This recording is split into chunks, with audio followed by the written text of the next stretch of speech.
Nella città di Cipro, nel 300 a.C., viveva un ricchissimo mercante chiamato Zenone. Durante un viaggio dalla Fenicia a Pireo, la sua nave affondò insieme a tutto il suo carico. A causa di quell'unico evento, un evento completamente fuori dal controllo di Zenone o di chiunque altro, quest'uomo molto ricco divenne improvvisamente povero. Immagina di essere Zenone. Come reagiresti vedendo tutto il lavoro di una vita andare in fumo per la pura forza della natura? Qual è la reazione appropriata? Saresti arrabbiato? Triste? Sentiresti che la vita ti ha ingannato? Per la maggior parte di noi queste sarebbero reazioni normali. Ma non per Zenone, il padre dello stoicismo. Un piccolo cambiamento può durare per l'eternità e una piccola riformulazione della tua mentalità può portare a cambiamenti più grandi e più impattanti in seguito. Il cuore dello stoicismo è la vera definizione di accettazione e indifferenza.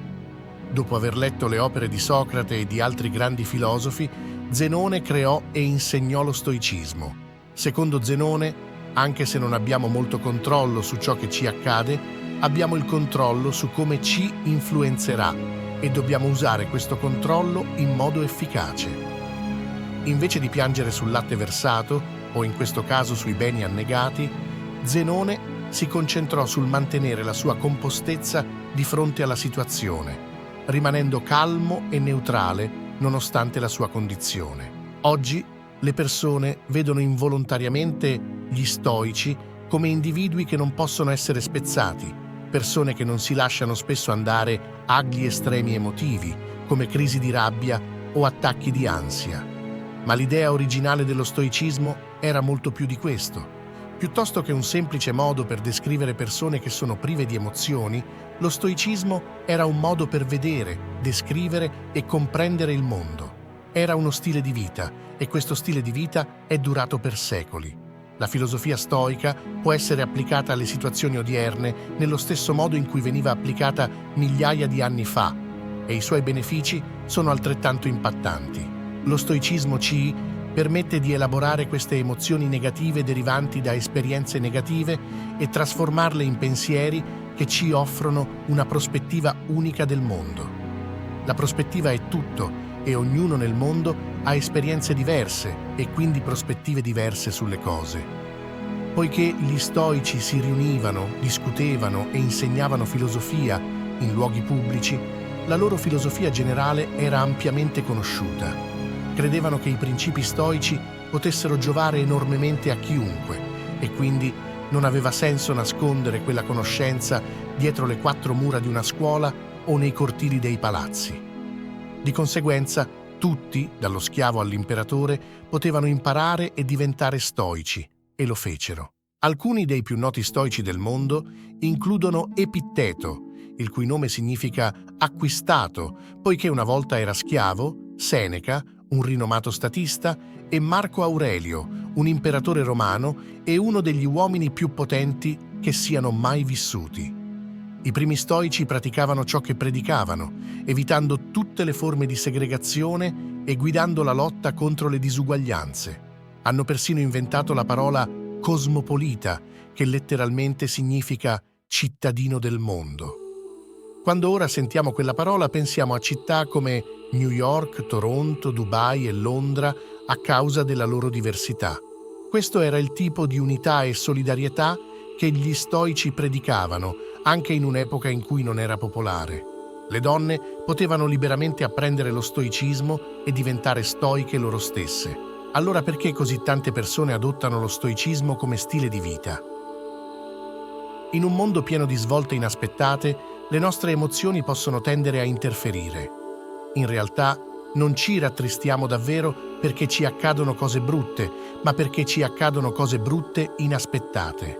La pioggia è una cosa buona, aiuta ad innaffiare le nostre piante, fornisce acqua per il bestiame e mantiene la temperatura fresca e umida. Tuttavia, la verità è che quando quella nuvola scura ti sorprende fuori senza un ombrello, non è mai una bella esperienza.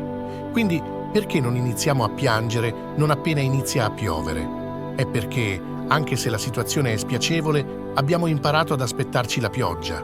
È qualcosa di inevitabile, non possiamo controllare il tempo. Anche se è fastidioso, la pioggia passa e la luce ritorna. Se finora hai trovato utile ciò che hai visto nel video, ti invito a lasciare un mi piace o a iscriverti per farmi sapere che il mio impegno nel creare questi contenuti sta avendo un impatto positivo sulla tua vita.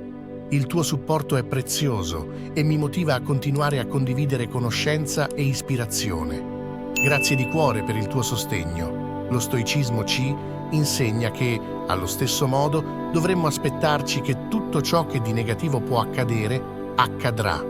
Immagina il peggior risultato e sii contento sapendo che potrebbe succedere.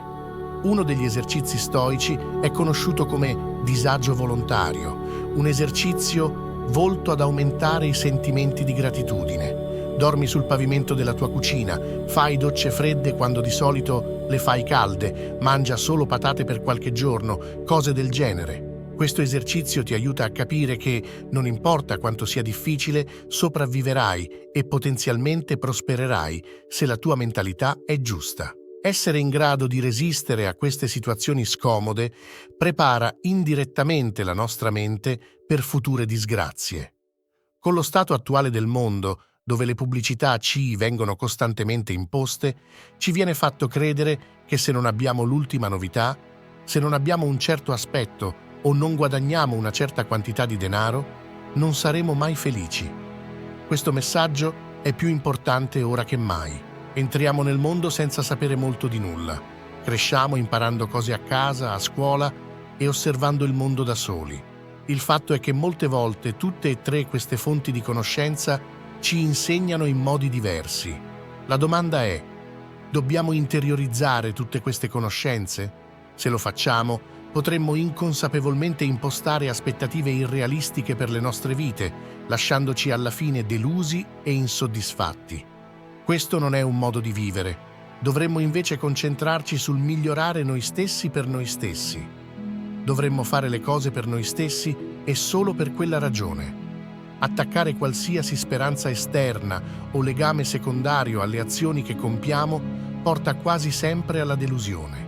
La maggior parte delle volte finiamo per cercare di colmare quel vuoto con cose esterne, spendendo tutti i nostri soldi su una macchina di lusso, una casa o addirittura iniziando una famiglia. A volte facciamo tutte queste cose per il loro valore esterno e non per il loro valore interno, ma lo stoicismo insegna che se affronti la vita in questo modo, metti la tua felicità nelle mani di forze esterne, forze che possono sempre fallire. Le macchine quasi sempre si guastano, i disastri naturali spazzano via intere città e i tassi di divorzio aumentano sempre di più ogni anno. Ma anche le cose gratuite nella vita hanno un costo, il costo dello spazio, sia fisico che mentale. Seneca una volta scrisse che imparare a vivere con meno creerà spazio nella tua vita per le cose che veramente contano per te. Invece, dobbiamo mettere la nostra felicità sul nostro valore intrinseco come esseri umani e su nulla che abbiamo o possiamo acquisire fisicamente.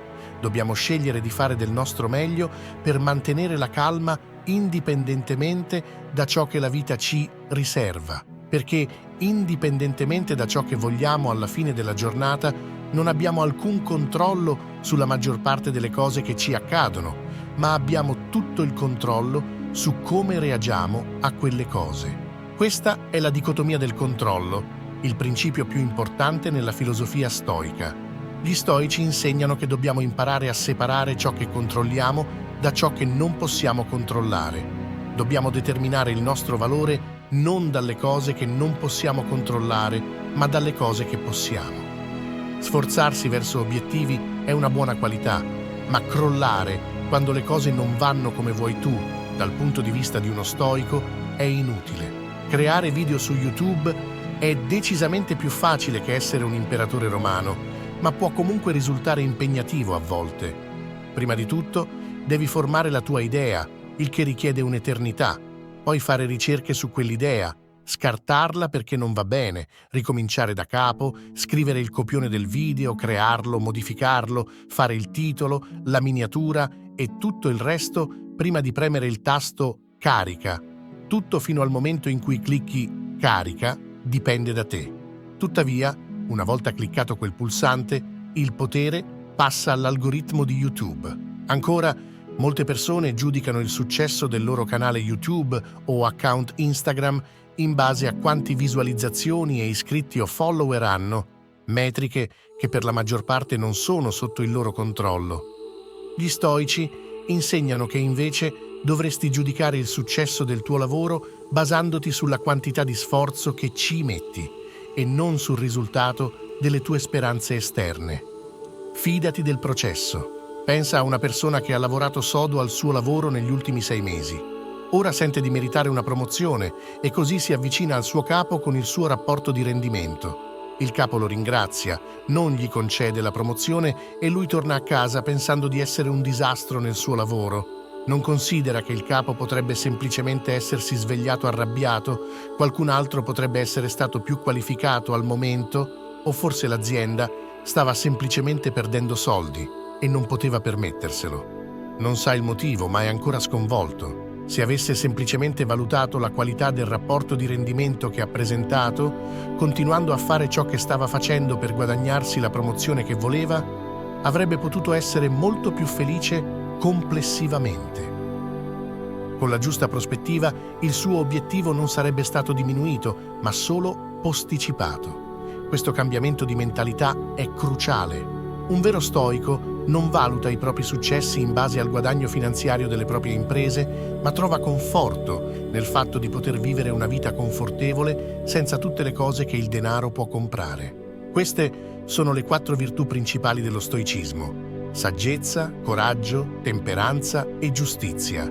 La saggezza è la capacità di distinguere tra ciò che è interno e ciò che è esterno e la capacità di scegliere la nostra reazione a ciò che ci accade. Come ha detto Viktor Frankl, tra lo stimolo e la risposta c'è uno spazio e in quello spazio c'è il nostro potere di scegliere la nostra risposta. Il coraggio è racchiuso in 2 parole: persisti e resisti. La temperanza o moderazione è fare di più con meno, dire di più con meno parole. Mentre Jeff Bezos ed Elon Musk si contendono la cima della lista di Forbes, gli stoici credono che il limite della ricchezza debba semplicemente essere avere ciò che è essenziale e poi ciò che è sufficiente. La giustizia è la più importante di tutte le virtù. Insegna che nessuno dovrebbe fare del male a un altro perché siamo tutti nati gli uni per gli altri, per fare del bene agli altri e non a noi stessi. Nelson Mandela è stato uno dei capi africani più famosi al mondo. Mentre combatteva contro l'apartheid, fu condannato all'ergastolo e rimase in prigione per 27 anni prima di essere finalmente rilasciato. Quando fu rilasciato, fu eletto presidente del Sudafrica e molti pensavano che avrebbe brutalmente punito tutte le persone coinvolte nell'apartheid o nella sua prigionia. Ma naturalmente non lo fece. Durante il suo tempo in prigione, Mandela lesse le opere di Marco Aurelio e apprese molti dei valori fondamentali dello stoicismo, che praticò per tutta la vita. Invece di chiedere la testa dei colpevoli, Nelson Mandela esortò il suo popolo a cercare l'opposto: rilassarsi e ricostruire. Sottolineò che il passato era ormai fuori dal loro controllo e che l'unica cosa che potevano fare era trovare un modo per andare avanti e costruire una nazione migliore. Questa è la via dello stoico. Nella medicina moderna, lo stoicismo è al centro di procedure come la terapia razionale emotiva comportamentale e la logoterapia. La prima aiuta i pazienti a identificare schemi di pensiero negativi che potrebbero causare problemi emotivi e comportamentali. Ti permette di sfidare il ragionamento dietro tutti questi pensieri negativi con la logica e quando ti rendi conto che molti di essi sono infondati, puoi sostituirli con credenze più produttive e sane. La logoterapia, d'altro canto, si basa sul principio stoico che gli esseri umani sono guidati dallo scopo. Anche nelle situazioni più buie possiamo riempire le nostre vite di significato e felicità semplicemente trovando quale sia il nostro scopo. Come molti di noi sanno, però, è più facile a dirsi che a farsi. È un processo, come tutto il resto. Dobbiamo riorganizzare il nostro modo di pensare, fuori il vecchio, dentro il nuovo. Per risolvere i nostri problemi di felicità, dobbiamo praticare costantemente. Reindirizzando la nostra definizione di valore verso le cose che possiamo controllare, possiamo smettere di fissarci sulle cose che non possiamo controllare e complessivamente possiamo condurre una vita molto più felice e appagante. Lo stoicismo ci aiuta a navigare attraverso le tempeste passate e presenti verso acque più calme e pacifiche.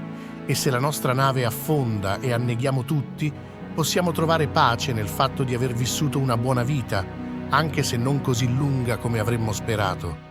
Perché, ricordate, tutto avviene secondo il destino. Ricorda, sei tu a decidere cosa vedremo in questo canale per crescere all'infinito. Lascia un commento con il numero 1 o 2 a seconda delle tue preferenze. 1. 11 segreti per diventare la prima scelta degli altri. 2. Il segreto del successo. Non preoccuparti. Grazie per essere parte di questo viaggio alla crescita infinita.